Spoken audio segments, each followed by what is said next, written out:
अमरावतीच्या चिखलदरा तालुक्यातील कोरडा गावात मन हेलावून टाकणारी एक घटना समोर आली आहे। प्रशासनाच्या आणि कंत्राटदाराच्या हलगर्जीपणामुळे एका निष्पाप बालिकेला आपला जीव गमवावा लागलेला आहे। त्यामुळे संपूर्ण अमरावती जिल्ह्यातून तीव्र संतापाची लाट उसळली आहे। पाणी पुरवठा खड्डे नाली बांधकामासाठी खणलेल्या जीवघेण्या खड्ड्यात पडून एका अवघ्या 3 वर्षांच्या चिमुकलीचा दुर्दैवी मृत्यू झाला।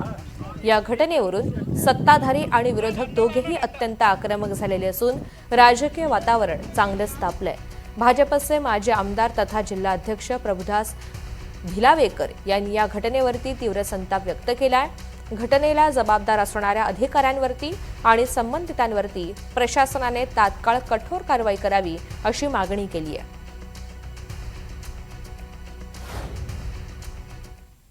सरकारला आदिवासी लोकांसाठी त्यांच्या मनात काहीही मला वाटते काहीही संवेदना नाही।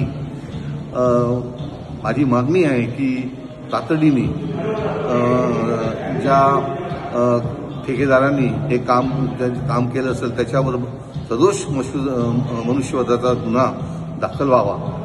तसंच ते अधिकारी या कामावर देखरेख करून त्यांच्यावर कारवाई व्हावी, त्यांना शिक्षा व्हावी आणि जिल्हाधिकाऱ्यांनी तातडीने याच्यावर निर्णय घ्यावा।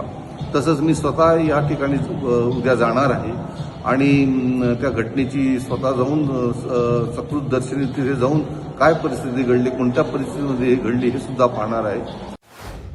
कोरडा गांव में आज जो दुर्दैवी घटना हुआ, एक 3 साल की बच्ची जल जीवन मिशन के जो काम चालू थे, गड्ढा उन्होंने खोद के रखा, उस गड्ढे में गिरकर उनका दुर्दैवी मौत हो गया।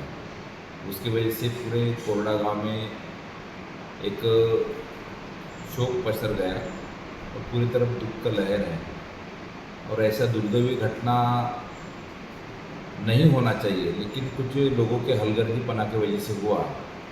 तो ऐसे जो जल जीवन मिशन हो गया, जो भी अधिकारी कर्मचारी होगा, मैं शासन से मांग करता हूँ कि इनके ऊपर कड़क कार्रवाई हो, कठोर कार्रवाई हो और ऐसी घटना पुनरावृत्ति ना हो, यही मैं अपेक्षा करता हूँ।